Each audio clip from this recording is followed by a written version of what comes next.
Hi, I'm Rick Mitchell, and I'm here with my good and great friend Claudio Rossano to interview him for his brand new YouTube channel. And before we start the interview, I'd like to remind you to hit the like button and the subscribe button and ring the bell if you want more content, new content on Claudio's YouTube channel. We've known each other for 42 years. Yeah, 42 years. That makes both of us very old. So I've known you for so long, and we've talked about sports in general, things like that in our lives. We've seen our kids grow up, things like that. Yeah. But I know the one thing that drove you as a younger man, and probably now, was baseball. Yeah. And that was so important. And you've had so much success in baseball and for different things.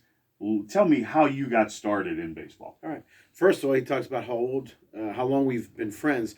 I bought this outfit in January of 1982, and it still fits me. My mom even hemmed this at Chatham Sports Center at Beer Valley Mall. Yeah. Me and you went to the mall, Yeah. and I picked you up at 529 Bank Street. That's it. And right down the street from me, and went to Beer Valley Mall, and I thought I'd wear this for your honor. Thank you. It might look. I don't think it's outdated. I don't have pretty socks that fit me from 1982, but good so it for looks you. good. All right. How did I get started? I've told this story 1,000 times. I don't get tired of telling it. You know, my mom and dad, who cared for you a lot, they were from Italy, obviously, and my dad was a big boxing fan, and my mom was a big boxing and soccer fan. They weren't into baseball, so we didn't talk about baseball. But August 19th, 1973, I was 8 years old. My uncle worked at Three River Stadium in a place called the Allegheny Club. And so he took me to the game, and it was no big deal, right? I get there, the closer I get, Rick, and I've had this on my channel before this story, but I saw that big building, beautiful building to me, you know. And like Pete Maravich used to say, I had toothpicks in my eyes. I'm like this, and it was Three River Stadium, and went inside the Allegheny Club and went up the elevator, and I can still smell that scent occasionally. And there was a big, beautiful picture to my right of Roberto Clemente, and a color picture, beautiful picture. I knew who he was, obviously. And then I'm walking through the hallways, and there's these pictures of these guys who I don't know who they were, but they had Steeler uniforms on and Pirate uniforms on. But and then had Babe Ruth, Lou Gehrig, the Wayner brothers, Honus Wagner, Joe Green, Rocky Blyer, all these guys. I'm saying, who are they, right? They make this little bend, go down the steps to go to the seating for the Allegheny Club, and you see through the windows, through the field. Remember that bright green field before the patch, Right. in '79 of all times, right? Then the seats, the orange and the red, and I'm saying, wow. I'm like, I never seen anything so big in my life, right? The biggest thing I'd ever been to was my living room. And so then we go to the locker rooms, and I see these guys in these bright white uniforms, as you remember, and that beautiful Pirate logo and the mustard hats. And there was a number 25 being hung up. It's a wonder I don't wear a 25 to this day, because it was Bruce Keeson's. Yeah. I said, oh, man. And these guys were saying hello to me, and I seen them throwing tape at each other, music blasting, fooling around, and they're having fun. I'm not saying a peep. I don't know who the hell they are. Yeah. Then we go up the ramp, and here comes this guy with shin guards falling down with this big smile. Manny Sanguin, he's talking to my uncle. I'm introduced to him. Not know who he is. And I go on the field. I kind of sneak out by myself. And I'm there by myself. The grounds crew's there. It's about 10:30 in the morning. You actually went on the field. The first time you were at Three River Stadium, you went on the field. Yeah. That's awesome. Yeah, grounds crew there. Dirt Donardo, remember that? Sure. All these guys, right? And I'm looking around. I see that big, beautiful scoreboard because it was on. And I was saying, wow, what the heck is going on? And I had that feeling. This is before the game even started. Right. Watch the game. Okay, it was against San Francisco Giants.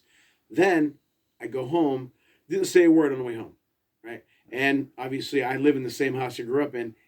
3 feet from where you're sitting, my dad asked me, did you have a good time at the game? I said, I did. And I was 8 years old. I said, but I know what I want to do with the rest of my life. He said, what's that? I said, I'm going to be a professional baseball. And he said, okay, if that's what you want to do, me and your mom will do everything we can to make your dreams come true. And Rick, that was how many years ago was that? 1973. 49 years ago. 49 years ago. And I still get emotional about it. And my mom was over here, And she said, okay, in Italian. She says, okay, if that's what you want to do, me and your dad, we'll do whatever we can to make your dreams come true. They gave me a hug and a kiss, and that was it. Yeah. And they never backed down from that. They were always there when other people ripped on me and told me to quit and I wasn't going to make it, whatever you want to call it. I wasn't going to do. They always stuck up for me, and they were always there for me. My dad said, I don't give a damn if you're 50. If I'm around, I'll help you. And my parents did everything they could. And there's an old Italian saying, if you ever see a turtle on top of a fence post, you know he didn't get there alone. Right. So wherever it is I am, if it wasn't for them, I wouldn't have accomplished it. And of course, I played, little league and minor league ball, and I found my old minor league ball from 1974 uniform. My mom saved it for me. Jeez. But then little league, and of course playing in high school with Coach Waz, your friend as well, and named me captain, and then played Legion ball. And then my goal was to play in professional baseball. Mm-hmm. And that was good. I mean, you can vouch for that. Yeah. But I had 2 tryouts. I was a little bit hurt. The third one, I was perfectly healthy. Totally bombed. Yeah. Totally bombed. And I worked hard. My dad used to hit baseballs to me. I go to the batting cages, North Park, hit. Sure. Went to the Osborne Elementary School, throw a lacrosse ball against the wall, against little pebbles, and work on my reaction. Yeah. My dad hit me outfield balls. I ran with ankle weights. I was ready to go. And first thing they do is they run you in the 60. You have to run a 7.0 and under. I always ran a 6.98, 7.0, but I was a smart base runner, as you know, getting into softball. But so I went to this thing, and it was somewhere in Highland Park, and they clocked, right? And I'm running, and I swear to you, Rick, and this was my last tryout in 1887. This was it. I was getting long in the tooth. I'm running, maybe it was 86. I'm going like this, and I can see my arms, my fists pumping. I'm saying, what the hell? Did they move? Is this an 80-yard dash? Yeah. And I'm running as hard as I can. Yeah. And I can actually, like chariots of fire. I'm going slow motion, right? And I don't even know what I ran, but I know I bombed. I said, well, I'll show off my arm. I had a good arm, right? Yeah. So they put me in right field first. Now, I used to play multiple positions. First, I was going to play right field. So I'll never forget. I get the ball, they throw you a ball. And I threw it as hard as I could to third base. Rarely one bounce. Rarely. Right. I always hit it on the shot, right? Well, 2 bounces. I said, okay, I never forget. I went like this, right? Yeah. The second throw, 3 bounces. The third throw, I think it's still rolling, right? And I said, what the hell? They didn't even let me hit, and that was my best thing. Yeah. So I remember I sat on the ground, I had a smile on my face, and I said, how am I going to go home and tell my parents I didn't make it? I was done. They didn't even let me hit. I was finished. And then all those people who, I don't want to say made fun of me, but were against me. Always, you're not going to make it. It's a pipe dream. Time to grow up, quit baseball, be a man. Be realistic. All those wonderful quotes. Constantly. And these are people that I cared for. Sure. Okay? And they just wouldn't let up. And, so then for 2 weeks, man, I was lost. Yeah. But I said, well, you know what? I've been coaching for at the time, 5 years, and then I'm sure we'll get into it. Then I slipped into the head coaching, and things went from there. You brought up coaching, and I want to explore that a little bit. But just as a personal aside about your folks, I know everything you say about your parents is true. Your parents were 2 of the just simply the best people I've ever known. Thank you. Your mom was so sweet to me. Your dad was just the best. Your dad could make me laugh just by the look on his face. Sometimes at my expense, but that's okay. Most of the time at his expense. But anyway, I just wanted to put that in there. You talked about coaching. Now, how did you get started? At what level did you start at, and how did you progress? Good question. My dad was sick, and so I needed to be around here. But so I went locally to college, CCAC. I could have gone some other spots, but I went here because I took care of the landscape business and obviously helped him out. And we'll get to my dad and his story later. But so I went to CCAC, and second day of tryouts, tore my knee up. So I just taped it. And then I just couldn't do anything. And then I hurt my arm too. So I hurt my arm and my knee in the same week. Yeah. Okay. And so I said, I can't play. So Coach Woznicki, who was head coach Quaker Valley, said, why don't you come help me out? I said, okay. So that was 1983. I was 18 years old. And I coached 5 years, volunteer assistant with Coach Woz at Quaker Valley. Then in 1988, I was head coach at age 23. Had a great season. That's where I met Vinny Kaplack and, of course, Nick Kaplack the next year, and met the Kaplack family, who's like family to me. Sure. I had a great season. We had a great season, and I had a very special team. And and then from there, I got the bug. Once I knew the playing days were over, then the coaching, and guys like, because you had played some in college. You had played some after high school, Legion Ball, and all that kind of Legion stuff. Ball, and then there. So you were actually playing, but then when you got hurt, that's when you decided, okay, maybe time to shift into coaching. I was still hurt, and I got a little better, and then I couldn't play college, but then I played summer league ball, still trying to keep that dream alive. Sure. And obviously, and looking back on it, sometimes you want something, but you're glad you didn't get it. Yeah. But then the coaching thing took off, and then I coached Quake Valley in 88. 89, I was assistant at Penn State Beaver. 90, I was interim head coach at Penn State Beaver, and we won a championship on October 8th, 1990. We can get to that if you want later. That's where I got this ring. I'll always wear this. October 8th was the day we won the championship. But it was also my dad's birthday and the 2-year anniversary of my mom passing. And then from there, if you want me to give you the whole spiel, I went to Penn State Beaver, then Community College Beaver County. A guy named Larry Tank Polochek. Again, Coach Wallace gave me the break of a lifetime. Sure. And then Larry Tank Polochek at CCBC. Long story short, he hired me as an assistant. Then he did everything he could to get me to be head coach at CCBC, which I was. Then in 93, I was head coach at CCBC. Then 94, I was assistant at Duquesne University till 96. And then it was Division I. It was a good break for me. But me and the coach just we didn't get along real well. We were different people and different coaches, and that's fine. Whatever. Different philosophies. Yeah. Kind of thing. Yeah. Different people. Mine were good, but anyway. But yeah, that's just the way that went. But then where you come in, I disappeared for 2 years, 97, 98. I was at the Keystone Games, which you helped me out in Harrisburg. That's a reality show right there. Sure, especially the drive home with your dad. Yeah. Or you looking for the Kaplacks at 2 in the morning. Yeah, but, forgot about that. It was tough, and nobody wanted me. Yeah. Reasons why, whatever. Who knows what people do to whatever. But I wasn't coaching anywhere. Yeah. Then I'll never forget February of 99. Was again contacted Coach Driscoll from Quigley. Sure. Quigley Catholic is a very small high school. It's no longer in existence.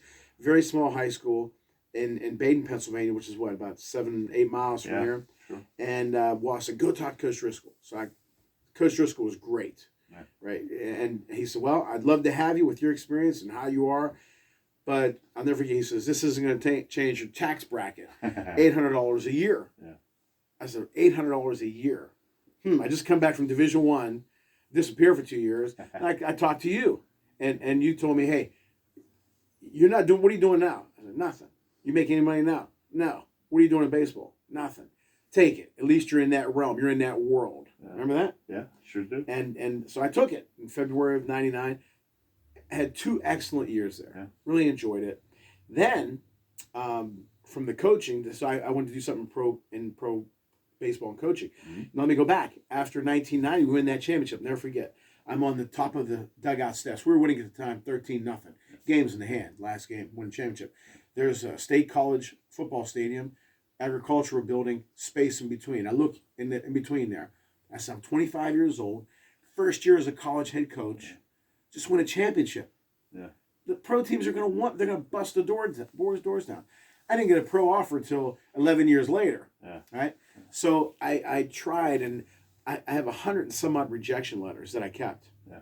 Thank you for your interest in the Dodgers, but the position you're applying for is already being filled. We will keep your name in our file. Best in baseball, which means what? They throw it in the garbage. Yeah. So it was just so depressing. And then people were making fun of you and laughing at you in the business and all that kind of stuff. Yeah, this guy's really going somewhere. Okay. Then and then the family members or friends, busting my chops. Sure. When you're down, they give you a little kick in the ribs, which hurts. My parents, my mom had passed by then. We'll get to that. Yeah. But then after I left, I was still at Quigley, and I'm an easy interview. I just run with it. Yeah. So me and Linda were going to see Vinny Paz, box in Foxwoods. Mm-hmm. So I wanted to get some reading material. Yeah. I got the Sporting News. Little ad like this saying we're looking for players for Europe. I told Linda, I'm going to call this guy when I get back. Yeah. So I said, I speak Italian, read Italian. Maybe they might want somebody to help in some way. That was November of 99. Called James Gamble, the owner of the Global Scouting Bureau. And James, I called him every month, 2 times a month at least. Emailed, called, constantly. January of 2000. Now remember, $800 a month, a year. You're right. Then January 2001, James calls me. He says, Claudio, never forget. He says, Claudio, don't do backflips. I have an offer for you. And he gives me this very good number that I wasn't getting a hell of a lot more than I was making at Quigley, right? Yeah. A hell of a lot more. It was a nice number. Yeah. And my ears are like this. You're going to be the manager and this. I said, for a pro, I said, where? He goes, it's in Italy. Yeah. I said, damn. Silence. Yeah. Now, $800 a year. Yeah. I'm working with my dad in a landscape business. Sure. It was my business. Yeah. But that wasn't the dream. That wasn't the goal. Right. So I said, James, and now my daughter's going to be born in May. I said, James, can I call you back on that? He said, you've been calling me every day or every month, every week. Yeah. And you're going to think, I said, yeah, if you don't mind, I just want to run it by my wife. Yeah. He said, okay, go ahead. Get back to me. I need you to know in about a week or so. I said, Right. okay. So my dad was home. I said, Dad, I got this offer. Yeah, let's go. I said, let me finish it. No, pro, let's go. We'll all ship out. We'll go. So you don't understand. 10 months out of the year, we're going to be in Italy. That's okay. We'll go. And then my dad had some health issues. I said, in Italy, if you have a cough, they say, "E tempo, it's time. They let you go if you're 73 years old, whatever." He said, I'll be fine. All right. Then I said, Linda will say no because we have a baby coming and all that. Right. So I said, Linda, there's this offer. She says, okay. I said, nobody's letting you off nobody's the letting me off the hook. So I'm trying to make this job hard. Now let's Right. go, which I always appreciate Linda, always, whatever I want to do. Right. So a day or two later, before 2 or 3 were staying down, I went for a walk. I disappeared from home here for about 4 hours. I just went for a walk, thinking. I was in tears. I said, am I being selfish? Because I didn't want to go to Italy. Yeah. But am I being selfish? I can make a hell of a lot of money there, provide for my family. I got a family now. Mm-hmm. Or am I being selfish? And I never forget, I came home. My dad said, where the hell were you? I said, I told him. He said, you were thinking about that job, huh? I said, yeah. He said something that I'll never forget. He said, if you have to think about an offer like that long, it's not for you. Yeah. I said, damn, okay, Pop. Yeah. Now I got to call James. And after he cusses me out and tells me to get lost, then I got to go back into the line again and try to get a pro job somewhere, right? Right. So, and the Global Scouting Bureau, again, is a professional baseball scouting company, the best, by the way. So I called James up, knowing he's going to cuss me out, hang up, and I'm be done with it. Yeah. And probably my last shot, Rick. Probably my last shot. Yeah. Because nobody else was calling me. Now I've been getting calls over the years for coaching here, pro here, Sure. Not before. It's easy now, not then. Yeah. So I said, James, I appreciate it. I'll never bother you again, but I can't do it because my family, my dad, my wife, and plus, I just don't want to leave. And he said, okay, how'd you like to work for me? I said, well, that's what I wanted to do to begin with. Yeah. So, and I'll never forget that guy as long as I live. And I get emotional talking about James because he gave me the break of a lifetime. Sure. And he believed in me, and he let me do my thing for the company. Never once questioned me, trusted me, and we've become the best of friends. You met James. Yeah. And I know that if I need something, James Gamble's there for me, personally, professionally, and vice versa. And without that guy, again, my parents and my friends such as you and their support, and James gave me the opportunity to be, and then I was general manager the next year. So I was a pro baseball scout and general manager. Yeah. Still am after 21 years Yeah. with the Global Scouting Bureau. And now, of course, also 2005, I was named head coach at Carnegie Mellon, which I'm sure we get to. And Yeah. so I got the best of both worlds. I'm professional baseball, college baseball. So, hey, I thank God all the time. So it's You mentioned Carnegie Mellon and some of the other stops. Yeah, some of the other stops along the way. But I want to go back. You also had mentioned October 8th, which is a really seminal day for you, both good and both bad. You won your championship at Penn State Beaver on November 8th, or on October 8th. And also on October 8th, a couple of years earlier, was not a good day for you. Can you talk about that and talk about your relationship with your mom? My mom, and we named my daughter after my mom. Yeah. And she was my best friend, her and my dad. Yeah. You know, we had a great relationship, had a lot of fun together. But my mom was always in my corner, always believed in me, was always there for me. And I remember she was the original mama bear. Yeah, she was. Yeah, she was. And she knew more about sports than my dad did. Yeah. She was the only person that ever questioned me during the game. Come here. Why did you steal that guy? Why did you hit and run? Ma, what the hell? I mean, I had to run. I tried to score a run. She'd get mad. Or when I throw a ball away, because I had a good arm, but sometimes a little bit wild. Yeah. And she say, and even my dad, because I used to love Del Barra. Mom said, "Are you trying to be like Del Barra?" No, I'm trying to make an error, Ma. Yeah. But my dad, I never forget, my dad and I were working, and my sister, my dad's first wife, passed at age 32. He had 2 kids with her. I was only one to my mom. But my sister Rose took my mom to the doctors. We didn't expect anything. She had an ulcer. I'll never forget as long as I live. I can show you the exact spot. She's crying, and she shows us this picture. What's this picture? She says, my mom had 6 months left to live. Just like that.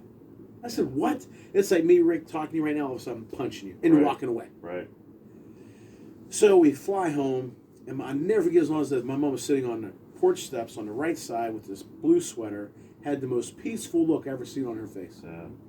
I said, "Hey, Ma, how are you?" She said, "I'm good, honey. How are you?" And I said, "Okay."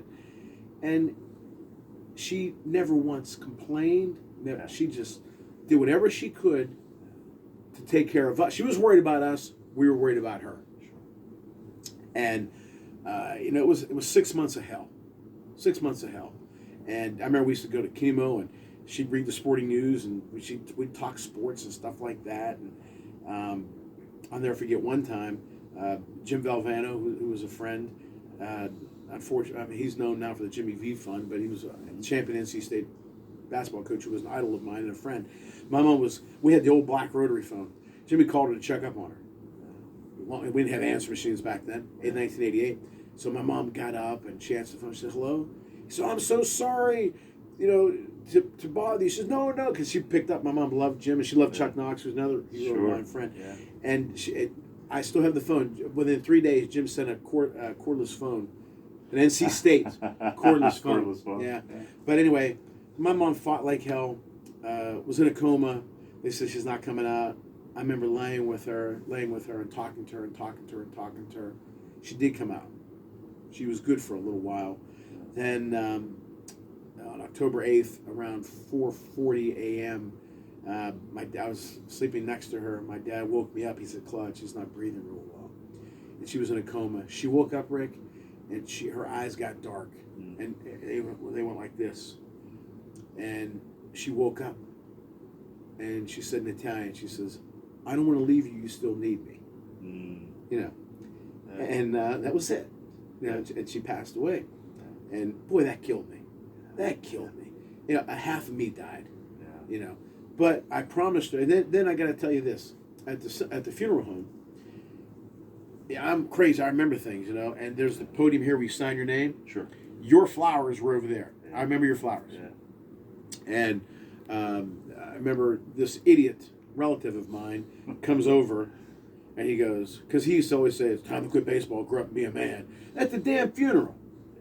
He goes, "Now it's really time to quit baseball and grow up and be a man." Now, what the hell does that have to do with it? But he was, not exactly the best timing. No. Yeah. He was not a good guy. So, hell with him. So I go to the casket, and I just held my mom's hand, and I'm crying, and I kissed her. And that's the first time she never kissed me back. And so I'm talking to her. I'm not even really saying it. I'm just looking. I'm not talking. And my dad comes over, and he says, "I know what you're thinking." Because I said, "I'm done with baseball. I'm done with everything. Just done. I care less. I'm done." Because I just had nothing in me. And he said, "I know what you're thinking." And he said, "But you can't." He said, "Because you promised her that you keep going. You try to make our dream come true, being in professional baseball. You got to keep at it. You got to keep at it. You promised her." And then when he said that, Rick, over and over, I looked at her and I said, you promised me you wouldn't quit. You didn't. You did everything you could for me. Now, okay, I promise you I won't quit. And then it's like, I'm not trying to be corny, but you hear that Rocky music. You say, okay. And then I looked at these two idiot relatives of mine who were always busting my ass. Yeah. And I said, okay. And so I grieved and I hurt and I cried, but then, still kept chasing after that. But that was, to this day, I mean, there's a picture of my mom all over the place here, and I know they're still there for a fact. They still see me and hear me and all that, and everything I do, I try to, after all my podcasts, after I thank you and Adam Zaloof, my producer, I always thank my mom and dad. Yeah. Always. Yeah. At the cemetery, there's a little plaque I have. They gave me the best gift anyone could give another, and that's the gift of belief. They believed in me. Yeah. And they believed in me, and they truly loved me, and they still carry on to this day. Obviously named our daughter after my mom, and my daughter's in the Pitt Color Guard. We'll talk about her later, and she does great in school, and she's honoring my mom by bringing that name with her, and it means the world to me. It means the world to me. So after your mom passed, you were still at Quaker Valley, right? That was still Quaker Valley. Still at Quaker Valley. Yeah. And so, with your dad's influence, with your dad's support, you continued. So after Quaker Valley, you went to you started coaching at Penn State Beaver, and you won your championship on your dad's birthday and on the 2-year anniversary that your mom passed. And knowing you as well as I do, I know everything you do is motivated by just you honoring your parents, you honoring their support for you, their love for you. Talk about winning that championship, and I know you won it for them. Yeah. Because I know now you have a game that you play for CMU. Yeah. You have a game that you play that's dedicated to your parents. Yeah. So talk about winning that championship, knowing that you won it for them. Yeah. How important was that for you? Thank you for asking that. We were winning 13-0 again. Yeah. And I said, geez, I wish my mom was here. Yeah. My dad couldn't go that far at the time. Right. Then it hit me, and I was in tears. I wear sunglasses, when I coach. Yeah. And my players thought I was happy because we were winning. And they're still stealing. And people were in the stands calling me this. He's running up the score. Yeah. I'm not even calling plays anymore. I'm done, right? Yeah. Last inning. Then my players are coming over, and they're congratulating me. And then I said, you know what? My mom does see this. And my dad's going to hear about it as soon as I call, right? And I'll be okay. And I was just in tears. And again, on that date, and I just felt my mom there. And I even felt my dad there. Mm-hmm. And I was in tears. Then we win, and the players knew about my mom and all that kind of stuff. And then at the time, the Gatorade thing was very popular. Yeah. The bad thing is they hit me in the damn head with the bucket. And I wasn't crying anymore about my mom. I was crying and my head hurt, But, yeah, it was very special. And I wanted to make sure that the date was on this ring. And I can get 1,000 other rings, but I'm always going to wear this one because of that day. Because, again, honoring my parents. Because if it wasn't for them, and again, yes, my wife's supportive. My daughter's, yes, sure. And I appreciate that. Sure. And I always say, my wife and daughter let me coach with a clear head. They let me scout and do my shows with a clear head. I don't have to worry about anything. But at the time, my parents, because it was a struggle. All my friends were doing well. They were working, and here I'm still chasing that carrot. Yeah. And not knowing if I was ever going to get it because there was no straight line to it. But they were always supportive, and they always believed. My mom used to say, you'll get there. Mm-hmm. And, thank God. But that day, I'll never forget that day. And I had a special team. We started off 2-6, and I remember telling them, "Hey, we're not a 2-6 team, and I'm not a 2-6 coach." That's just what I said to them. Yeah. And there was some other things that happened that made our team journey a little bit harder than it had to be by some suits, for lack of a better term. But we overcame it, and thank God things went the way they did, and we won that championship. I'll never forget it. Now, after a stint at CCBC. Mm-hmm. Then you went to Duquesne. You said Division I, probably a kind of a culture shock for you. And you were at Duquesne for 2 years. 2 years. 94. Well, 94 to 96. Okay. 2 seasons. All right. Yeah. So I got there late 94. Talk about your time at Duquesne. Talk about your time being at coming from small high school Quigley, relatively small college Mm-hmm. like CCBC, and then you go to a Division I school. Yeah. Talk about your time at Duquesne. Well, first of all, the players were great guys. Yeah. They accepted me. Again, I wasn't that much older than them, really. Yeah. But I mean, I was old enough. But they were great guys, and I still keep in touch with them. Dom Perry, he put a little blurb in my book for me, which I appreciate. Yeah. But as far as different atmosphere, we played Notre Dame, University of Florida, UMass, right? All these Division I schools, right? And I'm saying, damn, LSU and all that. And so, wow, so that was a little bit of a culture shock.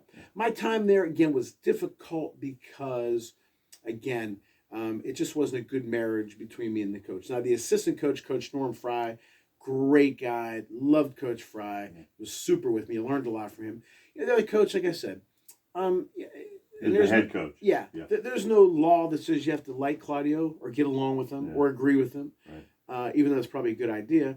But again, we just weren't compatible. And it was a very, very tough a couple years for me coaching. The toughest I've ever had. Even tougher than when I wasn't coaching. Right. But that's okay. I learned from it, got stronger from it. And I was maybe left for dead. Yeah. But I didn't die. And so, again, I was climbing the ladder, right. Disappeared, right. Then quick, But you know what? I'm glad that I can say that I was a coach up there. Every time I go by it, I coached there. And, again, one of the greatest times, but that's okay. That's all right. I've said about me that I've learned things on my journey. I've hopefully taken the good things that I've learned from people and left the bad things away. Like being a parent, I hope I took the good parts of my parents and left the not so good parts in raising my own kids. And I imagine that's the same with you, especially as far as, coaching and working for other people back in the day when you did. Hopefully you take the best parts of them and you leave the bad parts on the side of the road. Well, there was really no best parts there. Okay. But I learned what not to do. And that's what, wrote a book and all that stuff, but which we'll get to again later. But you learn what not to do. Yeah. Sometimes. All right, fair enough. But you said something. I remember Rocky 3. Whenever Rocky and Paulie and his wife Adrian were in that room, and Mr. T was, I'm gonna kill you, Rocky. I'm gonna beat you, an old man. And then I think Paulie said, "Don't listen to it, Rocky." And what did Paulie say? "No, do listen to it." Right. So I do remember the things that were said to me, how I was treated, and all that kind of stuff. And I was not. Again, it's like this. Joel Osteen, I heard it on his show, and he said that the farmer had a favorite donkey. Somehow the donkey fell in the water well. Couldn't get him out. Tried like hell to get him out. Couldn't get him out. He said, "Well, I'm going to bury him." So he got threw the dirt on top of the donkey. Dirt through the top of the donkey. Donkey kept shaking it off. Yeah. And dirt piled underneath him until so much dirt piled in, he was able to get out of the well and get out of that hole. Right. So all the dirt that was thrown on me, and I'm not being dramatic, there was a hell of a lot of dirt that we're not even going to talk about here. Yeah. There were grapes thrown at me, dirt thrown at me, literally grapes thrown at me. But that's another story. But all kind of stuff. And I'm not sitting here saying I'm a great guy and everybody else isn't. No, I'm not saying that. But again, I didn't deserve a lot of that. But that's sure. Neither here nor there. Sure. Sometimes people do things for, they feel they're right, and that's fine. But all of the negativity, all the dirt that was thrown on me to bury me, I wasn't buried. I was planted. Yeah. I didn't know it at the time. Very good. I didn't know it at the time. Okay. Yeah. I thought maybe I was done. Yeah. But I just shook it off. And thank God. And thank my parents, and thank Claude that I kept, because I could have just said to hell with it and packed it in. And I almost did. There's a guy who, he's an attorney here. He's a good guy. His name is Jimmy Amato. I called him up. I said, "Jimmy, I'm not getting anywhere. This coaching thing, I'm not getting anywhere." I said, "Do me a favor. Get me a job at this one." I was gonna quit baseball, work at the airport, buy a 4x4 Jimmy, Remember those things? Yeah. I was going to buy those new shoes or like hiking boots with tennis shoes, whatever. That was my game plan. Yeah. That was it. He said, Claude, no, you can't. Can't do it. Keep going with this baseball. Yeah, I get your job, sir, but that's not what you want to do. That's not who you are. Right. Keep going, keep going, keep going. Keep trying. I'll never forget that. And I said, all right, Jimmy. And I didn't quit. But that was before the Duquesne job, to be honest with you. That was before the Duquesne job. Then I got the Duquesne job in August of 94. Yeah. And then another thing, I was going to quit in like the summer of 94. I wrote Vinny Paz's a letter. Mm-hmm. And Vinny and I are close. And Vinny obviously broke his neck, came back and won 3 more world titles. Yeah. And Vinny's known for what? Never giving up, right? Here I'm writing this letter in tears, telling him I just couldn't take it anymore. I'm done. I wrote it, sealed it, stamped it, went to the post office, couldn't put it in the mailbox. Yeah. Could not put it in the mailbox. Then I also said, well, geez, I got to at least tell my dad I'm going to quit. And after all the hell my dad went through in his life, my dad lost his mother early, quit his life to raise two kids, got married. His first wife passed at age 32. My sister gets in a very bad accident. My dad was told he was going to go blind, had emphysema. If he was here now, he would tell you he didn't go blind due to my prayers. 5 doctors say he was going to go blind due to glaucoma. He never did go blind. Never had. I didn't know what the hell emphysema was. I even asked Santa Claus to help my dad. Never forget. I was 4 and a half. But I remember praying to the church, please don't let my daddy go blind. Apparently I said it loud. But anyway, and then he developed a phobia where he couldn't leave past our hedges. Mm-hmm. Then my mom gets sick in 1988 and passes. My dad went through hell. Yeah. How am I going to tell him I quit? And I got to tell you this, 2001, my dad and I are going to Giant Eagle. My dad was not a tall guy, right? But he had these big, thick hands. Yeah. He grabbed my hand. He said, Claude, he said, I'm so happy with my life. I said, really? He said, I've never been happier in my life. I said, really? Why? He said, look, I could have never asked for a better son than you. He said, you never left me. You take care of me. I love you. You accomplished our goals and everything. I love you so much. You married a great girl, Linda. You couldn't ask for a better daughter-in-law than Linda. And then your daughter. Oh, my God. Because my dad flipped over. Right? He was with her 24 hours a day. Yeah. He used to say his face was sore from smiling all the time. And they used to play all the time. Yeah. So he said, I'm just so damn happy with my life. I said, Dad, that's great to hear. I said, but, Grandma passed away young. You were young. Then, then Mary passed away, then this happened, and you got sick. And he said, well, hell, I was happy until you mentioned that again. He was pissed at me the rest of the day. And you know how he would get with me. But yeah, like I said, I forgot the original question that you, about my time, whatever the question was. Yeah. I just kept that. I was buried. They thought I was being buried, but I was planted, and I kept going anyway.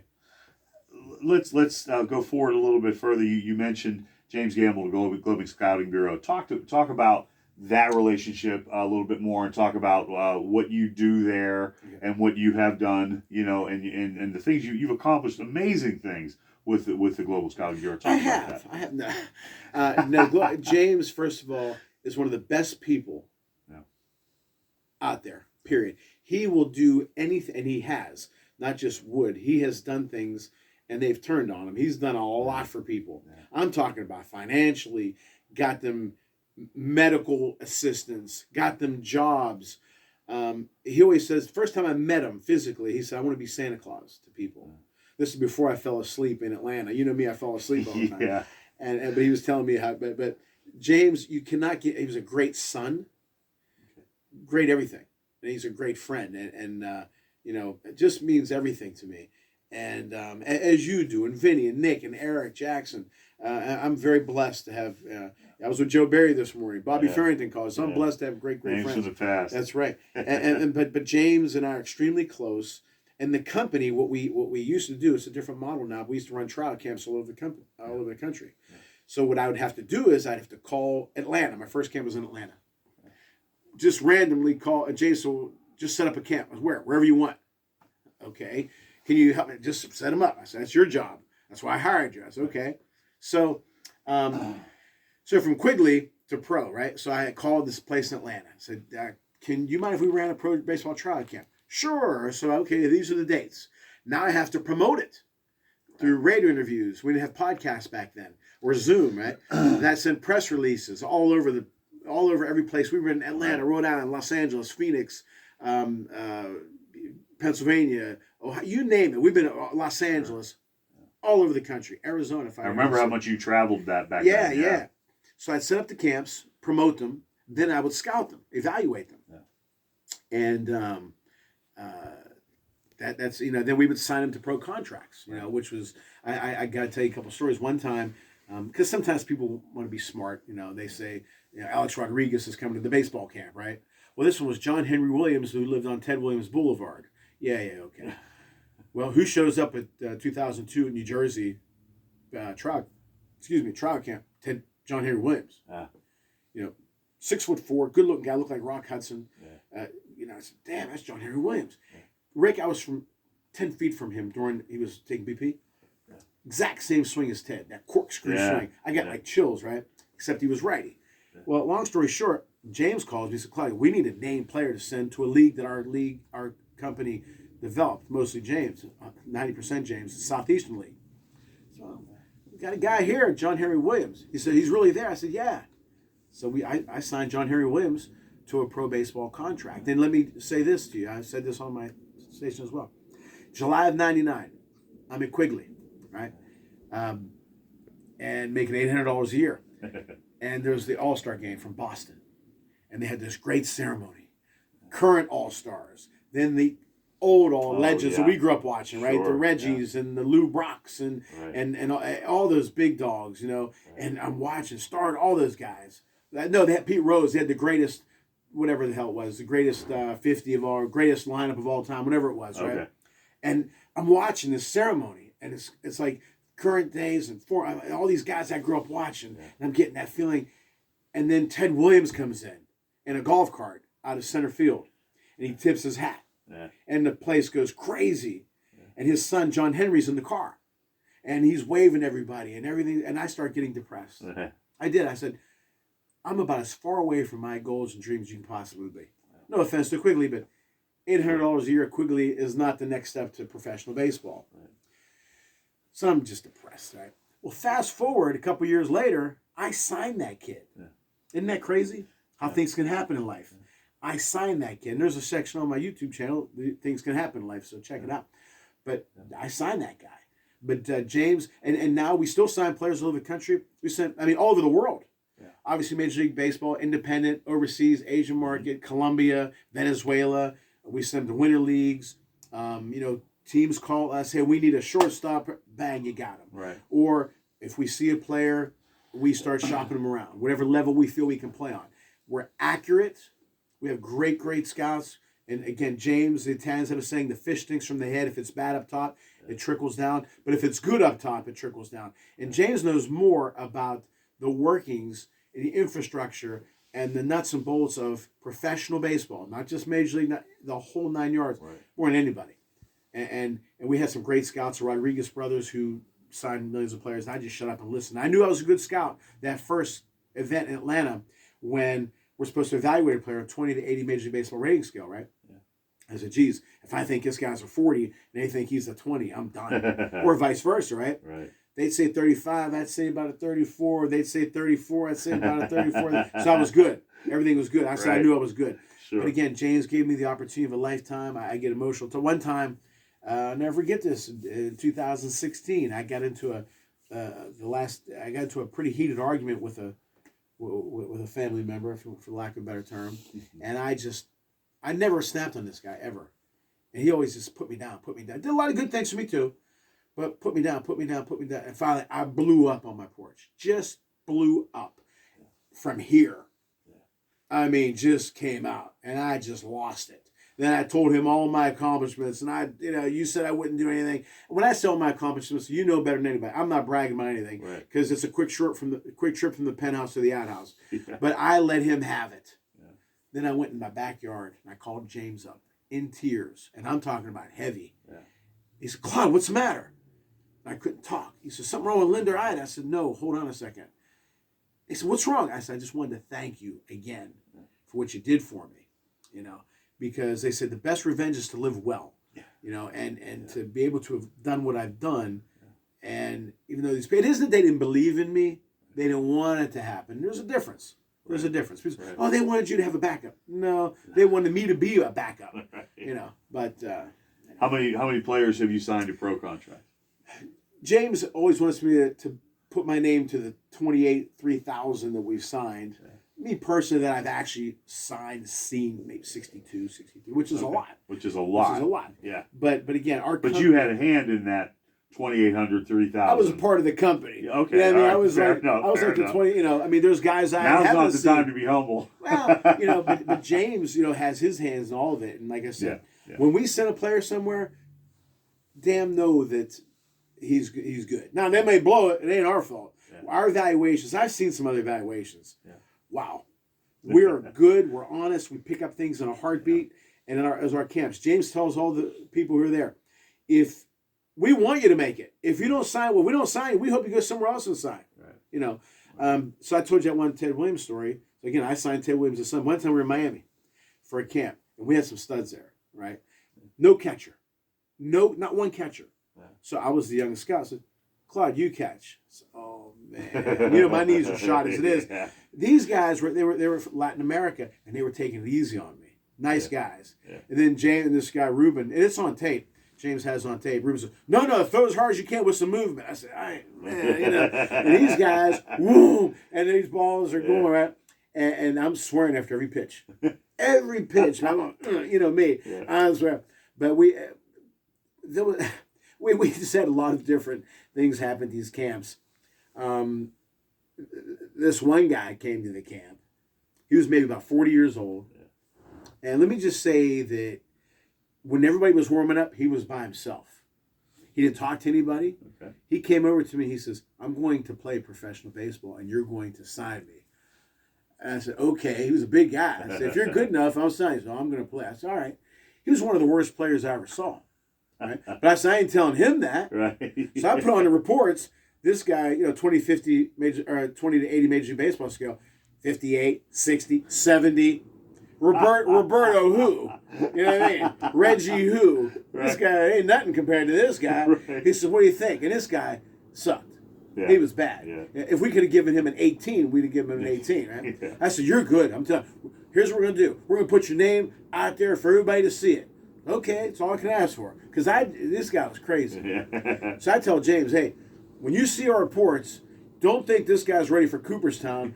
I'm exaggerating here, and I'll tell you why later. Yeah. But so we've had some different things, but it's been great. It's been great. I've been with them 21 years now, and wow. We got some things in the works, and I hope I stay another 21 years. There you go. We're gonna get to your wife Linda and to your daughter Ida soon, and we're also going to talk about the greatest slow pitch softball team of all time. Please. The Raiders. Please. We're going to definitely talk about that. That's your stories there. Yeah. There's a couple. And now you're currently the head coach of the Carnegie Mellon University baseball team. Yeah.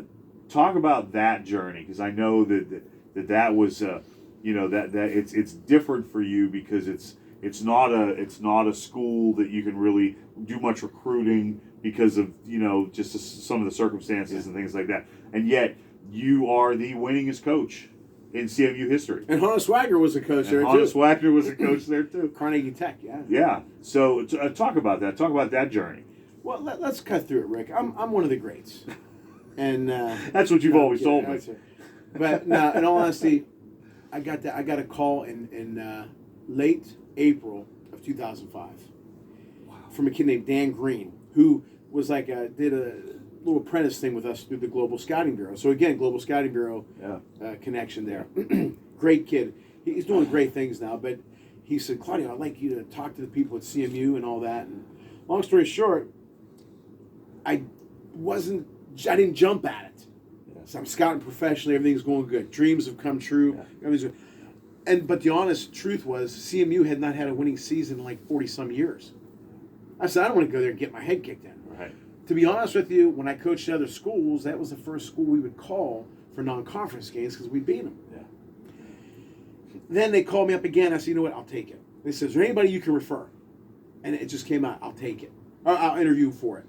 Interviewed for it, and I got it. What an unbelievable move. Probably the best move I made professionally. That, and obviously, we went to Scouting Bureau. and absolutely love it there. I've had unbelievable people there to coach, and we've won a few conference championships. We have a Hall of Fame. We have an awards ceremony. We all that stuff. I mean, we've really made it into something. But yeah, okay, I think I'm good at what I do. Yeah, but if I don't have the horses, you're not going to win. Sure. And I'll tell you the type of special team that we have. And this is a team that won the 2 conference championships a couple years ago. Just a special group that, again, when they left, man, I was in tears. Yeah. And I still keep in touch with them. They come, if there was, they take me out to dinner. Coaches they take me, we go play golf together. I'm invited to their weddings. Just great people. And we still keep in touch. Text, they're very busy, very successful in life. But we won 2 conference championships in a row. And we got off to a bad start. They were all seniors. And you can't afford to get off to a bad start. We have a short season, right? And I never forget. I said, look, we got to win 8 games in a row to make the playoffs. 8. Yeah. So I said, geez, 8. And I said, somebody said, how do you do that? I said, well, the young boy asked the old man, how do you achieve success in life? The old man said, by eating an elephant.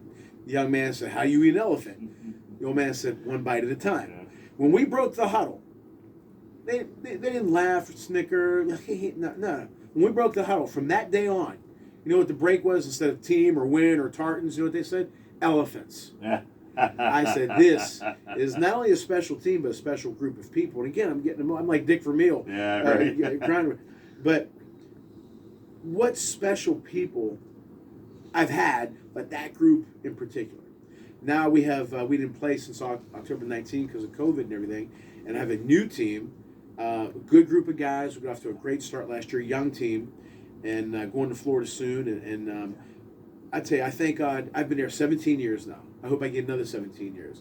It's an Ivy League school, I always say, based in Pittsburgh.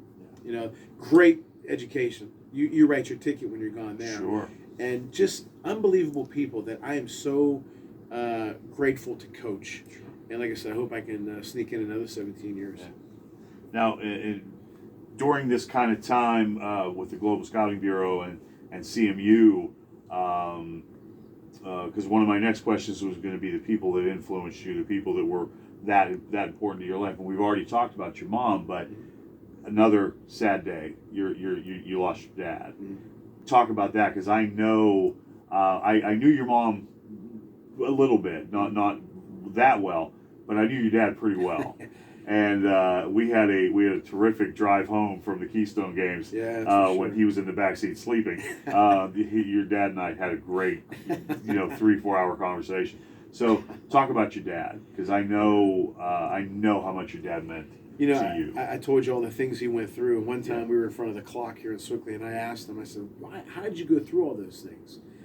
And he said, I had to. I had you to raise. I had a family to raise. And you had a dream to go after. And that was all about me.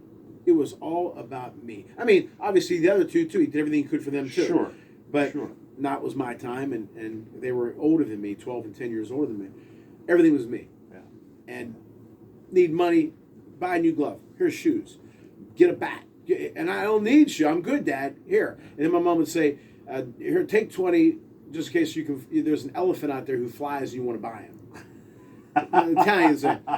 So they were always there for me financially, emotionally, supportive. My dad and I did everything. There wasn't enough time to do more with my mom, because my mom passed when she was only 48. Sure.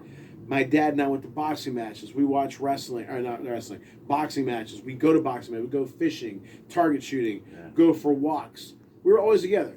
Yeah. And my friends, like Tom, he used to be there. Tom Denuno would invite us to pay-per-view boxing. Sure. Mm-hmm. It wasn't even bring your dad. Right. Everything was Vince Caplack got married. Again, I get emotional. I was in Vinny's wedding. I was in, what do you call it, rehearsal dinner. He just, how Vinny is, bring your dad. He bring my dad. My dad, wherever I went, everybody, it was just assumed, bring your dad, and I always appreciate that. And my dad and I were always together. My mom and dad taught me everything. I mean, if a pencil dropped, there was a saying behind it. But he was just always there for me, and just my best friend. And then when he passed, a another piece of me passed, and I know my friends, like he loved my friends like you and Vinny, and he'd ride you guys, but you guys used to start him up to get me, bust my chops. Well, yeah, and he like he needed it. Yeah, right. But he didn't need much coaxing. All right. No. So but I said that his eulogy, the greatest man I ever met, the strongest man I ever met, but yet the kindest man I ever met. Would do anything for anybody, and did. Yeah. He did a lot for everybody, and I'm not embarrassed to say it. I kiss a picture of my mom every day, and my mom and dad every day, and I thank them every day. Yeah. And long story, another time, but I know they're there. I know they're there. My dad warned me if something was coming up, and damn if it didn't happen, right? Thank God everything's good, but I'm saying my dad is there. Yeah. My mom is there. They see us, and when my daughter is at Heinz Field performing, I get emotional because I know what they're saying. I know what they look like. I only wish that we could see their emotions, because they would have lost their mind. They did lose their. My dad did lose his mind over my daughter, Ida, and she used to play with him all the time, but her accomplishments, they would have flipped over that. But again. Everything was me, and to me, everything was them. We were very affectionate with each other. We had a lot of great times together, a lot of great memories, but then a lot of tough times with their illnesses. But you know what? We fought through it, and they taught me so much. And geez, I miss them. I talk to them. I love them. I think of them constantly, and I even had a great dog, Grover. Grover was a lot of fun. I had a great mom and dad, great dog. I have a great daughter, great wife, great friends. The hell, my prayers are thank you. I remember right after your dad had passed, you and I were together, and you said that your dad was your hero, and I remember thinking, but you understand that you were his hero. It was just. You spent 5 minutes with you and your parents, and you get that. You understand that. So that leads me into the next question: the other people in your life that have influenced you, that have supported you, that have raised you up. Obviously, your family, your awesome daughter, your great wife, your parents. But who are the other folks that have really gotten you to? Well, and I got to be honest, I'll mention some famous people here in a minute that I've been blessed to know, but my cousin Chris, always supportive to this day. He'll tell you he looks up to me, whatever, but he's a great kid. He's done well. He's an assistant coach at Baldwin, great teacher, father of 2 great kids, great wife Jen. But you always supportive, and I always appreciate that. You would call to see if we won, not if we lost. So that's another story. But you were always there for me. Vinny, another one. Yeah. Vinny, to this day, I was on a show a couple weeks ago. He sent us a text. Hey, Claude's going to be on a show. Yeah. Nick Kaplak. I talk to you guys every day. And think about it, every single day we all communicate. But so I always appreciate the support you, Nick, and Vinny, and Eric Jackson Lurie's another one. Eric, we'll go somewhere, and Eric talks to everybody. Hey, this is my friend Claudio. He's a coach, and I appreciate that so much, your support.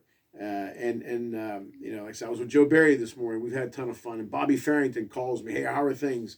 Very supportive, and I hope I'm not missing anybody. But as far as, like Vinny Pazienza, geez, I never forget. And we went to his fight in 2001 at Foxwoods. And here comes Vinny. And he's going on TV to do a live weigh-in. Yeah. And he sees me. He knew I was coming. Claudio, I said, what's up, Vinny? I said, Vinny, I got that job, that pro job. He said, you got it. I said, yeah. He said, all the dots, what is it? I's are dotted and the T's are crossed. I said, yeah, I got it. Man, he gives me a big hug and a kiss, right? And then he goes in the way and takes his shirt off and his hat. And he always used to send me, again, forgive me, but he used to send me a hat and shirt every fight. Yeah. I have a closet full of Vinny Paz shirts and hats. Yeah. But him, then the people that I've, and he always told me, you'll get there, and I always appreciate Jim Valvano, John Calipari. Now, I just don't deal with Italian people, but John Calipari was always, supported the coach of Kentucky, and he's been an inspiration. And I'm not what these guys talk to them all the time, but their words, their actions, or Dick Vermeil, But as far as personal, that really, believed me. Vinny, number one. Vinny was just always supportive. But there's people, Vinny Paz, yeah, and there's a lot of people that I studied. Greg Norman, his business things, and as I said, Dick Vermeil, Mario Andretti has been. I'll show you later some things. Bruno Sammartino, again, Magic Johnson, George Foreman, Alex Rodriguez. Yeah. I don't know those guys. Yeah. I know Andretti. I don't know Rodriguez or anything like that. But I study his videos and try to learn from his, not the baseball stuff, but his business acumen. And study all that. Yeah. But those people, Chuck Knox, I've known since I was a little kid, like an uncle to me.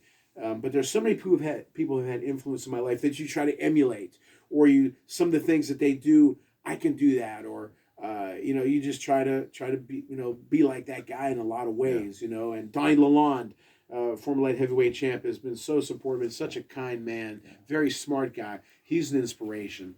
So these people have supported me. They've been inspiring to me. Ray Boo Boo Mancini, it's his birthday today. I talked to him. I told him many times what an inspiration he's been to me. And I've been able to meet so many people that I look up to and be friends with. So I get invited to these celebrity golf tournaments now for about 20 years. And when I first, even to this day, it's a little fun. One time we were going to New Mexico. It was Grant Jackson, John Candelaria, Robin Cole, just a bunch of guys like that. I said, damn, what am I doing here with these guys, Yeah. And one time I was at a golf tournament, Rocky Blyer says, hey, good luck to him. I said, what the hell is Rocky Blyer? I mean, I know Rocky, but what the hell is he doing talking to me? You know what I mean? Rooker, guys like that. Jim Rooker. Yeah. But so Rennie Stennett, unfortunately, passed away. He invited me to the 79 Pirate reunion a couple years ago. I was watching the scoreboard. They were showing highlights, and I'm crying. Linda said, what's the matter? I said, number one, I love that era of baseball. Sure. Number two, I'm doing this for a living. I'm coaching, I'm scouting, I'm doing training. Number three, I'm here. What the hell am I doing here? Right. Rennie brought me. So I've been so blessed in so many ways. And I've been through hell now too, as you know, right? But again, back to people who inspire me, those people have inspired me to not give up. And I've looked at their journey and, the things that happened to them. It's okay, I can fight through my things. I can keep climbing. But Vinny was always, like I said, always supportive, and I'll never forget that. And but those people who I've told you about, who I've studied, and their business acumen, because I've done things other than just baseball that I work on, because you never know when baseball is going to be done. And so I've been so fortunate to have good friends, and friends in, as they say, high places, but also people that I didn't know, watched their path and how they did it, and let them, motivate me, inspire me to go from point A to point B. One thing I want to touch on before we start to wrap it up, one thing I do want to touch on is you have a podcast, couple, and you do a show called The Boxing Authorities. Yeah, I gotta. Go ahead. I just want you. Yeah, I want you to speak to that because people should listen.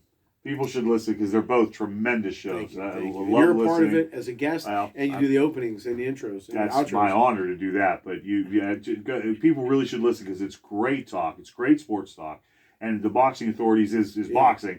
But I mean, if you know anything about boxing, if you're a boxing fan, you need to listen. You need to watch the show. I'll get to The Boxing Authorities in a minute. My show, the Claudio Rosano Show, pretty creative.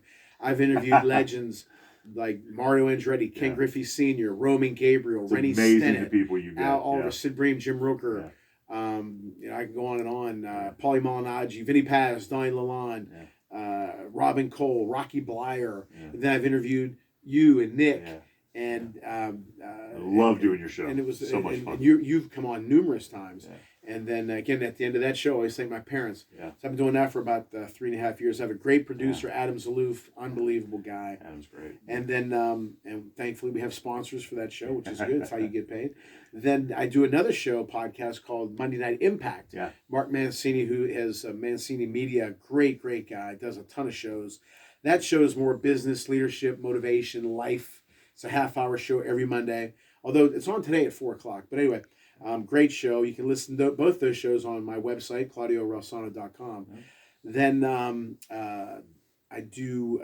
I'm a co-host of Steel City Sports World with Luther Dupree Jr. and Smoking Jim Frazier on PCTV 21 Comcast, PCTV 47 Comcast here in Pittsburgh, or PCTV21.org online. Then the Boxing Authorities, with again, two great people who, if you're in a bad mood, you go see these guys, you're not in a bad mood anymore. And that's Luther Dupree Jr. again and Smoking Jim Frazier. Yeah. We have so much fun doing that show. And I mean, before the cameras are on, it's a riot. And I love it. You know, it's like when I'm going to see you, man, we'll see Rick. Can't wait. Yeah. And there's some people you're not like that with, right? But when I know I'm going to see Luther and Jim, man, I can't wait. It's a good day. And Jim, I met Jim in November of 2003. And it's weird. I was at a boxing match, and I wasn't going to go. My dad said, go, get out of here. You never know who you're going to meet. Yeah. Okay. Jim was over there in a brown suit, and we just kind of locked eyes. He smiled, hey, how are you? I said, good, how are you? We started talking. Jim put me on TV with Luther, and now we started this boxing show, and we're going to do some other projects. And Jim and Luther, like I said, absolutely just... They're great at what they do. Remember the old wrestling line? You could wrestle Dusty Rhodes or Ric Flair could wrestle a broom. It'd be a great match. Yeah. You could talk about a broom or filing cabinets with Luther and Jim, and it'll be good. Yeah. So whatever I add to the show, I add to it. It's a lot of fun. You can watch it. We were picked up by a television channel, Vive Television Network, VIVE Television Network, and you can watch our show on live.vivetv.network. Danielle and John Jackman, great, unbelievably intelligent people. But they gave us a break because they believe in the show, and the show's going great, and we absolutely love doing it. My favorite thing, I love doing everything. I love doing everything I do. But just because of Jim and Luther, so we're doing that. So what is that? 5 shows. We do Steeler pre-snap. Mm-hmm. Then I started a coaching business, coaching consultant business through my book, Lead from the Heart Up, Not the Neck Up, How to Create a Positive Winning Culture on the Field and in the Office. We'll get to that in a minute. But so I've done some consultant coaching work with that. Going to do more this summer. Mario Andretti one time was asked, what's your biggest fear in life? And he blurted out, poverty. And that's me. Besides, health and money, honey. I want to keep the wolf away from the door, like my dad said. Yeah. That's why I coach, I scout, I do training, I do shows, wrote the book.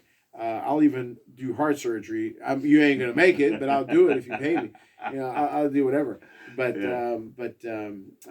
so I'm just grateful. But like Jackie Robinson wrote a book. I never had it made, and I never think I'm on cruise control. Yeah. Again, Mario Andretti has. I live by these 3 lines. One of them is Andretti says, if you have everything under control, you're not going fast enough. Dan Marino says, you can do more, you can always do more. Yeah. And me, I just say, keep accomplishing. Accomplish one thing, go after the other. Just keep at it. Well, we have a couple of more questions, but before we get to those, we have some trophies and some things that Claudio wants to share with the YouTube audience. So why don't you go ahead and all right, let's go here. Take a look. All right, cameraman, who's my daughter Ida. All right, here's my book, Lead from the Heart Up, Not the Neck Up, How to Create a Positive Winning Culture on the Field and in the Office. Go to my website and get it, or johnmelvinpublishing.com, get it. But this is a Bruno Sammartino replica championship belt from the late 60s that was given to me by Ron Scala, great guy who does unbelievable work. There's a couple boxing gloves here, Vinny Paz, Boom Boom Mancini. And no, I just don't deal with Italian people, as I said. This was Steel City Sports World Hall of Fame Award, which means a ton to me.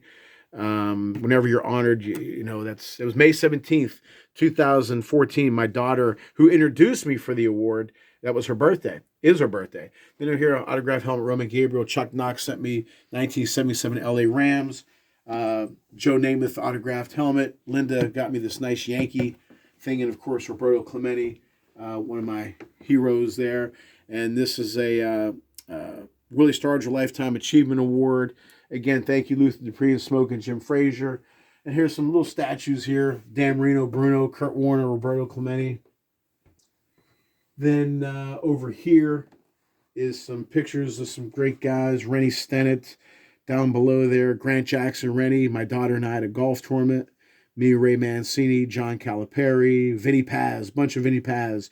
Jim Valvano, Greg Norman. Dan Marino over here with Larry Richard, great guy. Linda, Ida, and myself. Fred Dreyer, who was the actor Hunter, who played for the LA Rams. Doug Collins, another hero of mine, great coach. Announcer, now he's with the Chicago Bulls. Rick Pitino, Chuck Knox up there. Buster Douglas, love Buster Douglas. Lee Mazzilli. Yeah, a lot of over here. Quick picture of my mom and dad. My dad here. I don't know if there's a blur or not there. It's a little bit of a. There you go. My dad, best man at my wedding. Then my mom, right there, and up above is my dad holding Ida. Over here is a picture of my family here. Ida was a little girl there. Now she goes to University of Pittsburgh. That's my wife Linda at my cousin Chris's wedding. And in here is something I've always wanted to have, Rick, because Bruno Sammartino had a room like this, and Mario Andretti has a crazy room like this. Just some plaques here, some trophies. Down below here, some trophies, some championship trophies. The tournament named after my parents. Luckily, we've won that every year. I tell my players, and we've donated some of the trophies to the Heinz History Center, which means a lot to me. My uniform's up there, my hat, my trophy. Some game balls of significance, be it 200th win, or I said Chuck Knox was a hero of mine. He had 193 wins in his career. So when I had my 193rd, I wanted a game ball for that. Then some articles, and this is my very first plaque right up here. 1977, I was in Little League. My mom was so proud of that. You can get a close-up even if you want. My mom was so proud of that little plaque there. And then over here is some articles, but two of these I'm very proud of is the Carnegie Mellon Baseball Hall of Fame. I was inducted in the first class 2011, and I threatened to bench them all if I didn't get voted in. And then this one is very important to me. 2016, the National Italian American Sports Hall of Fame Pittsburgh chapter. I got the Coach of the Year in 2016. So, it's something that when I was a kid. Oh yeah, I got to show you this real quick. This means a lot to me. Mario Andretti sent me a nice little autograph picture, congratulating me for the Hall of Fame award, and this certificate of appreciation from James Gamble, the Global Scouting Bureau. That means a lot to me. And then some different plaques from I was an all-star as a player and things like that, Coach of the Year. But again, when I saw Bruno in his room, in his house, with all these trophies, so oh man, I got to have one of those. Then, go on YouTube, you'll see Mario Andretti has an unreal, 2 floors. It's just a house full of, like they say, it's groaning with trophies, right? So I said, I got to have one of those. So I've been fortunate. Like I said, I've worked hard and been up and down. I've been lucky that things can happen in life. Look at those things on my YouTube channel and that little talk there. But at the same time, though, like I said, I'm always cognizant of, hey, things can end in a heartbeat. Yeah. You know what I mean? But trying to look at that, just want to keep accomplishing. I've been blessed so much, and like I said, with friends like you being supportive and Vinny, you guys. One thing about you guys too, I said about Luther and Jim, you guys crack me up every day, and you need that. You need that. In between you, Nick, and Vinny, who I talk to every day, or like I said, Eric with great messages and notes and everything. But we have a lot of fun together, and we've had a lot of good memories. Absolutely. And that I don't brag about anything, but I do brag about my friends. I do. I have a good set of friends that I've known for years. For years, we have a lot of memories together for sure. You mentioned your book. Yeah. Talk about your book. I'm never happy with everything that I do. I say I can do better. But I'm very happy with that book. It's a leadership book. My mom used to say, never speak from the neck up, speak from the heart up. Yeah. So I turned that into lead from the heart up. Basically, it's taken from Dick Vermeil, Hall of Fame this year, Super Bowl winning coach. And he used to say, your players or your people. It's not just for sports, this book. But your players, your people, they won't care how much you know until they know how much you care. My players know that I care. So it's a lot of, the first part of it are stories things that have happened to me, negative. So maybe some mistakes I made as a coach. Then in the middle are some great questions and answers that are questions that I got over the years that I kept, and I answered them. I think they're good answers. At the end of the book are things that my players said about my coaching style and all that kind of stuff, and how what I do works. Okay, how what I do works. 2 quick stories from the book. One of them is it was on my birthday. A lot of things happened on my birthday. It was a game we were down at 8-0. And we made and I said, man, we got to win this game, because if we win this game, it's the most wins we ever had at CMU. So it was important to me for this team to get it, right? Yeah. But they were saying, hey, it's Coach's birthday. We got to win for Coach. So we make this big comeback, huge comeback. This kid, Brett, he hits a double, ties the game up. Now, I have something to do, and this story's in the book. I have something that a coach usually doesn't have time to think. Yeah. There was a pitching change. I said, Brett, come here. If the ball goes to left field, I'm going to send you. He's got no arm. Field's wet over there. Center field, I'm sending you. Right field, I'm not sending you no matter what. He's got a can. He's already thrown out like 2 runners. Yeah. I'm not saying, you got me. Yeah, Coach, I got it. Right field, you stay here at third base. Yeah, Coach, I got it.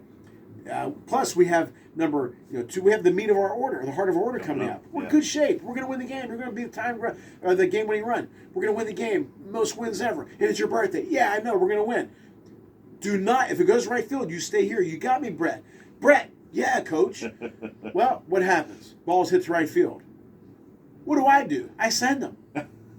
I send him because I'm emotional. Fans are screaming, players are he gets thrown out by a mile. The catcher had to go get him. No. Never forget. I said, hey, guys, get me out of this, were my exact words. Get me out of this. They said, don't worry, Coach, we'll get him. Yeah. We didn't get him. We lost 9-8. Yeah. Well, as is custom, we go to the foul lines at the end of the game, and usually I run down. This time I walk down. Yeah. As I said, I wear sunglasses all the time. And I have my hands on my knees, put my head down. My glasses are catching my tears. Yeah. I say, hey, guys, I messed up. You guys deserve that win. I screwed up. I said, I'm sorry. And that's what I said. I was in tears. Yeah. And my pitcher, John Cohen, said, Coach, if I'd have pitched better, we'd have won. Yeah. Brian Tabata, my catcher, he said, Coach, if I would have got that hit in the second inning with base loaded, we'd have won. James Langhauser, my center fielder, if I'd have caught that ball, maybe we'd have won. They were blaming themselves. Yeah. They picked you up. They picked me up. Yeah. Now, if I was rotten with those guys, it's good for him. Then another story, my first year there, you want to set a precedent. You want to say, hey, my first rule is don't disrespect me, don't disrespect this team, and care. That's it. This one kid was always late. Always late. Always late. And I understand due to school. Sure. Be late all you want. But, he'd be late on a Saturday. Always late, always late, always late. So I told I said, Chris, that's it.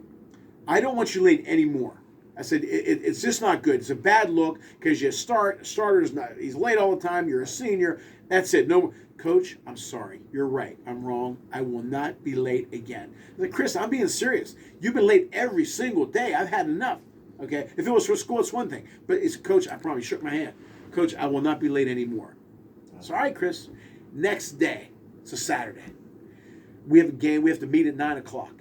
I'm there at 8.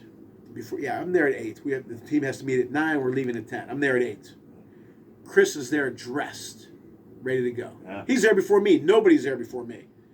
Chris is there before me. I said, Chris, thank you, brother. Coach, I promised you. Shook my hand. 9 o'clock comes. Chris is in a backpack, khaki shorts, penny loafers, and a polo shirt. I said, oh, okay. He's trying to test the first-year coach. Yeah. Well, I can't let him get away with it, right? Because that's not me anyway. I lose it. I snap. He's in the doorway. Like 6'3", 6'4" kid, and I lose it.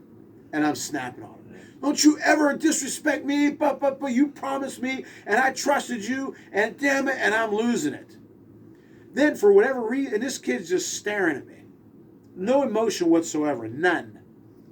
And I'm giving it to him. Yeah. I'm you know me, I'm pissed. I look to my left, and there's my team in a group, and there's Chris dressed. I was cussing his twin out. So the moral of the story in my book is, if you're going to holler at somebody, make sure you're hollering at the right guy. And he's damn kid said, who's this little Italian guy cussing me out? I'm here to see my brother, and I greet him at the door, and I just lost it.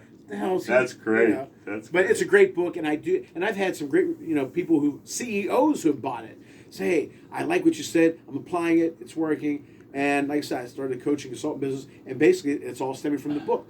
And it's not, my dad used to say real quick, and this story's in the book too. My dad worked at a steel mill for 31 years before he started his landscape business. And this one lady and him were discussing. She was a professional student, very nice lady. Said, Lindo, the mills closed because of this. My dad said, no, Mrs. Smith, they closed because of that. No, Lindo, they closed because of A, B, and C. My dad said, no, Mrs. Smith, they closed because of 1, 2, and 3. She said, I'll never forget. She said, Lindo, I studied it. My dad said, Mrs. Smith, I lived it. Right? So these things that I teach in this book, I've lived it, the good and the bad. And it's a good book. I'm very proud of it. And, it's nice to say that you wrote. Who would have thought at Quaker Valley? Tom Mendocino. Remember Tom Mendocino? I do. He wrote a book. I think Tommy and I would be the last people that anybody would have thought would write a book. Well, I can think of 1 or 2 other last people, but yeah. You I understand and what my you're friends. saying. Right. Yeah, you, Tom. Sure. Tom didn't know wouldn't write a book either. Yeah. So, but we did all right. Yeah. But, and before we wrap it up, I can't end this without talking about your wife Linda, your daughter Ida. Speak to them. Speak to how important they are, because if anybody knows Claudio, that's the beginning and the end, and his parents. Yeah. So speak to them. Speak to their influence on you, your influence on them, and how they support you and how Well, I met Linda in April. On a phone call, April 6th, 1987. How do I know that? Because I was watching. We didn't have pay-per-view back then. Tom didn't have pay-per-view back then, right? And so, but I was listening to the Sugar Ray Leonard Marvin Hagler results, or round by round. Yeah. And so somebody calls them and says, "Hey, Claudio, here I said, "Good." And who the hell is this? Someone listen to these rounds. Tom is married to Linda's sister. Yeah. Well, so they wanted to set me up with a date for this wedding. Not with Linda. Linda was calling me to set me up with a friend. Okay. I say, I'll go out with anybody. I just want to listen to this fight.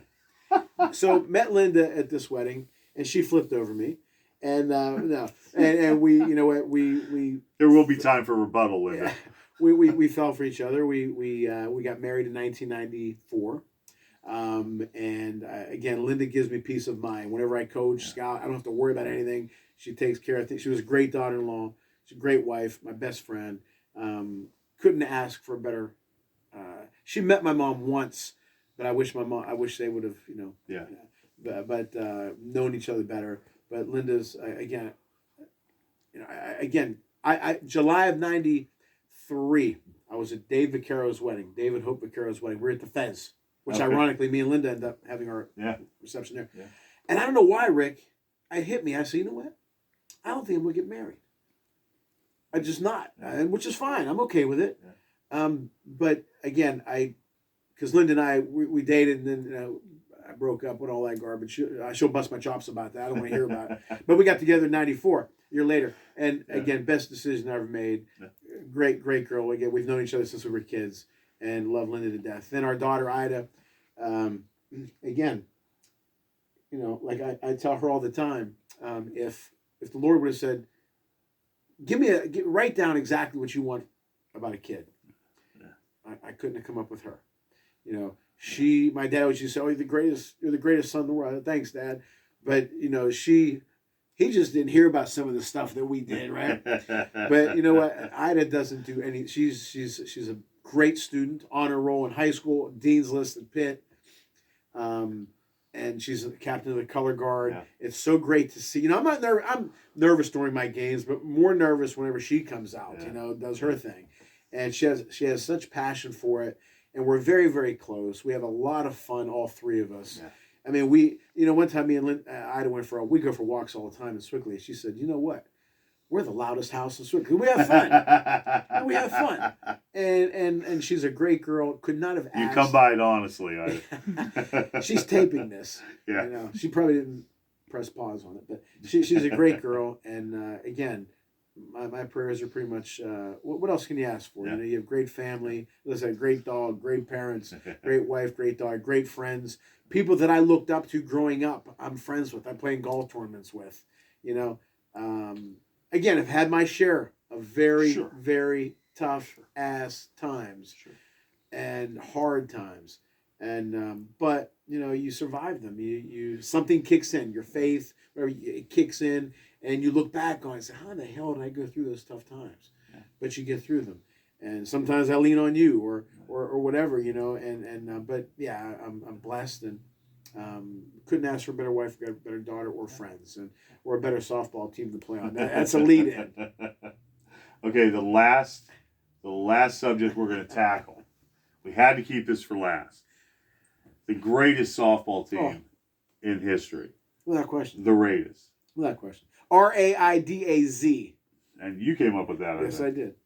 The Raiders. That I'm still in therapy over some of that. All right, I'm just saying. And Nick and Vinny and Kaplack were a lot. Well, they helped. They helped a lot. They helped. But talk about the Raiders a little bit. You know, when I was at Duquesne, to be honest with you, it was tough, like I said.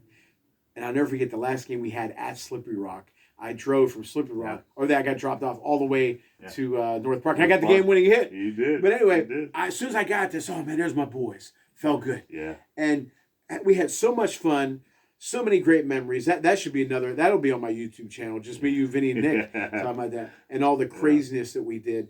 And no team was like us. No team was like us. No, that's but true. We had a lot of fun. Oh, yeah. And, you know, and on the field and off, we went to some restaurants that shut down maybe after we were done. But it was just a lot of fun. And I miss that. And it's hard to believe that we started in 94. 94. And it goes to show you, whenever you're having fun, you're going to do better. Yeah. You know, I didn't press, you know, and we had a lot of fun. We did well, and some great moments that you always bring up. And, you know, Rick would really have a hard time with some of these umpires, man. And it was just, and Nick would get a little upset with the umpires, but you would get mouthy with you. My dad's crap because you get like arrogant with them. And I was, just letting them know my point of view. Well, not only the but sometimes a hitter would be up there going like this. He's going like this, like Mike Hargrove, the human rain delay. He's going like this and getting set. And Rick would go like this because Rick had an attitude. Rick would throw the ball like this, and then the guy screwing around, and then then the guy would be done, and Rick's just waiting. He's like, "Are you ready now?" And he'd flip the ball up in the air, whatever the hell he would do. And he would just be so upset. I mean, it's D-League softball. Come on. We don't need to go through all this. Let's go. Let's play ball. And there was a few umpires that didn't like us too much, or the owner of the league didn't like us too much. One time I saw one of the co-owners of the league who was an umpire. He saw me and Linda at Kennywood, and he goes, "Somebody married you?" He didn't like me. But I'm a different guy from the field than now. But it was a lot of fun. Oh, yeah. I'll never forget those days, and it was a great couple of years for sure. Yeah, for sure, absolutely. Well, we are going to wrap this up. Again, it's been my honor to interview Claudio Rossano for his brand new YouTube channel. Again, like, subscribe, and ring the bell for to be notified of brand new content. We hope you keep coming back and coming back and coming back. And watch all the other videos. There's just tremendous content on there from Claudio. So this is Rick Mitchell, and thanks very much for watching. Thank you all. I appreciate you all. Thank you so much.